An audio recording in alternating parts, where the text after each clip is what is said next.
نحمده ونصلي على رسوله الكريم أما بعد فأعوذ بالله من الشيطان الرجيم بسم الله الرحمن الرحیم۔ صبر کیا ہے؟ بالکل خاموشی، کوئی شکوہ نہیں۔ اللہ پر یقین کے حالات بدل جائیں گے، میرے رب کو بہتر پتہ ہے، یقیناً اس میں بہت بھلائیاں ہوں گی۔ پر صبر کب آتا ہے؟ اللہ پر یقین ہونے پر۔ جس کو یقین آ جائے اللہ پر، اس کی حکمتوں پر، اس کے فیصلوں پر، وہ کبھی نہیں ٹوٹتا، کبھی نہیں گرتا۔ اور بہت سے لوگ اللہ کو مانتے ہیں پر وہ اللہ پر یقین نہیں رکھتے، وہ اللہ کے فیصلوں کو قبول نہیں کرتے اور مایوس ہو جاتے ہیں، ٹوٹ جاتے ہیں۔ اللہ پر یقین کر کے فیصلوں کو قبول کرنا سیکھیں۔ ہر کامیابی کا راز ہے اللہ کا ساتھ۔ یا ایھا الذین آمنوا استعینوا بالصبر والصلاۃ ان اللہ مع الصابرین۔ اے لوگوں جو ایمان لائے ہو، صبر اور نماز کے ساتھ مدد طلب کرو، بے شک اللہ صبر کرنے والوں کے ساتھ ہے۔ برداشت کے کانوں سے سنو، رحم کی آنکھوں سے دیکھو، محبت کی زبان سے بات کرو، خاموش رہو، صرف خدا ہی تمہارے دل کا بوجھ ہلکا کر سکتا ہے۔ اگر بادشاہ تمہیں کسی ملک کے ایک مخصوص کام کے لیے بھیجے مگر تم اس کام کے بجائے 100 دوسرے کام سر انجام دو تو یہ ایسے ہی ہے کہ تم نے کچھ بھی نہیں کیا۔ اسی طرح اس دنیا میں ہر شخص ایک مخصوص کام کے لیے بھیجا گیا ہے جو اس کا مقصد حیات ہے۔ مولانا رومی سے کسی نے پوچھا زہر کیا ہے؟ ہر وہ چیز جو ہماری ضرورت سے زیادہ ہو زہر ہے، جیسے قوت، اقدار، دولت، بھوک، لالچ، محبت اور نفرت۔ کنواں کھودنے والے کنویں میں جا گرتے ہیں۔ کوئی برا آدمی سزا پائے بغیر نہیں رہتا اور اچھائی جزا پائے بغیر نہیں ہوتی۔ لمبا دھاگا اور لمبی زبان ہمیشہ الجھ جاتی ہیں، اس لیے دھاگا لپیٹ کر اور زبان سمیٹ کر رکھیں۔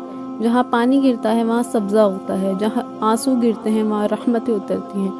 حضرت علی نے فرمایا 6 چیزوں کی شکایت کبھی مت کرنا: اپنی قسمت کی، اولاد کے سامنے اپنے بڑوں کی، اپنا ذاتی مکان ہوتے ہوئے اس کی تنگی کی، اپنے ماں باپ کی، غیر کے سامنے اپنے دوست کی، رخصت کرنے کے بعد اپنے مہمان کی۔ مسکراہٹ روح کے دروازے کھول دیتی ہے۔ خاموشی غصے کا بہترین علاج ہے۔ شرم کی کشش حسن سے زیادہ ہے۔ نامکمل علم فساد پیدا کرتا ہے۔ اپنی زندگی میں ہر کسی کو اہمیت دو۔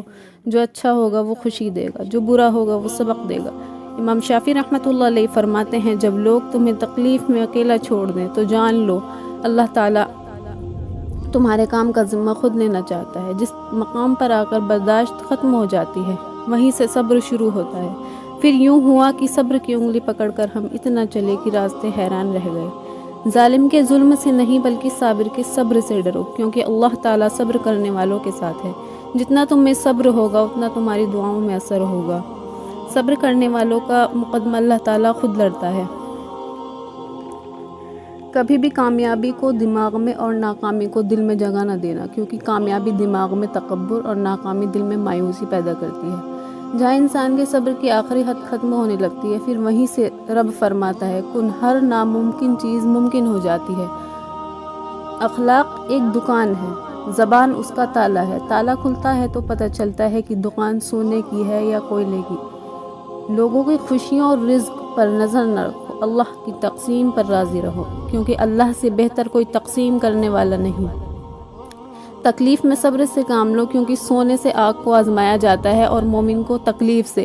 یوں تو وہ دلوں کے حال کو جانتا ہے مگر چاہتا ہے کہ اس سے مانگا جائے، رجوع کیا جائے۔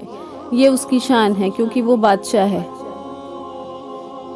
سچائی تمہیں عزت دے گی چاہے تم اس سے ڈرو، اور جھوٹ تمہیں ہلاک کر دے گا چاہے تم اس سے مطمئن رہو۔ اگر تم غلط کو غلط نہیں کہہ سکتے تو تم غلامی کے اعلیٰ ترین درجے پر ہو۔ اگر تم غلط کو غلط نہیں سمجھتے تو تم جہالت کے اعلیٰ ترین درجے پر ہو۔ عقل جتنی چھوٹی ہوگی زبان اتنی لمبی ہوگی، کیونکہ برتن وہی شور کرتا ہے جو خالی ہو۔ پوچھا گیا جنت کتنی دور ہے؟ فرمایا جنت 2 قدم پر ہے، پہلا قدم نفس پر رکھ دو، دوسرا قدم جنت میں ہوگا۔ لوگوں کو اسی طرح معاف کرو جیسے تم خدا سے امید رکھتے ہو کہ اللہ تعالیٰ ہمیں معاف کر دے گا، کہ وہ تمہیں معاف کر دے گا۔ زندگی واحد پودا ہے جس کا بیج زمین کے اوپر اور پھل زمین کے نیچے ملتا ہے۔ انسان کو ملنے والی سب سے بڑی سزا دل کا سخت ہو جانا ہے۔ یہ بد نصیبی کی پہچان ہے۔ نبی کریم صلی اللہ علیہ وسلم نے فرمایا آنکھوں کا خشک ہونا کہ اللہ کے خوف سے کسی وقت بھی آنسو نہ ٹپکے، دل کا سخت ہونا کہ آخرت کے لیے یا کسی دوسرے کے لیے بھی کسی وقت بھی نرم نہ پڑیں۔ امیدوں کا لمبا ہونا، دنیا کی لالچ، ایک دن ایسا آئے گا جب اعمال بولیں گے اور اللہ تعالیٰ انصاف کرے گا۔ ہم سب نیک بننا نہیں، صرف نیک دکھنا اور نیک کہلانا چاہتے ہیں، اور یہ منافقت کا اعلیٰ درجہ ہے۔ کسی بھی وجہ سے گناہ نہ کرو، کیونکہ وجہ ختم ہو جائے گی، گناہ نہیں۔ ہر نیکی کے لیے تکلیف اٹھا لیا کرو، کیونکہ تکلیف ختم ہو جائے گی، نیکی نہیں۔ حضرت علی نے فرمایا ایک زمانہ ایسا بھی آئے گا کہ لوگ اپنے رب کو بھول جائیں گے، لباس بہت قیمتی پہن کر اکڑ اکڑ کر چلیں گے، اور اس بات سے بے خبر ہوں گے کہ اسی بازار میں ان کا کفن بھی موجود ہے۔ جس کا اللہ سے تعلق مضبوط ہوگا وہ غم میں بھی مسکرائے گا۔ آپ صلی اللہ علیہ وسلم نے فرمایا اگر جھک جانے سے یعنی عاجزی اختیار کرنے سے تمہاری عزت گھٹ جائے تو کل قیامت کے دن مجھ سے لے لینا۔ نبی کریم صلی اللہ علیہ وسلم نے فرمایا جتنا بھی کوئی مصیبت زدہ ہو، پریشان ہو، لا الہ الا انت سبحانک انی کنت من الظالمین پڑھے گا تو اس کے اللہ تعالیٰ اس کی ساری پریشانیاں دور کر دے گا۔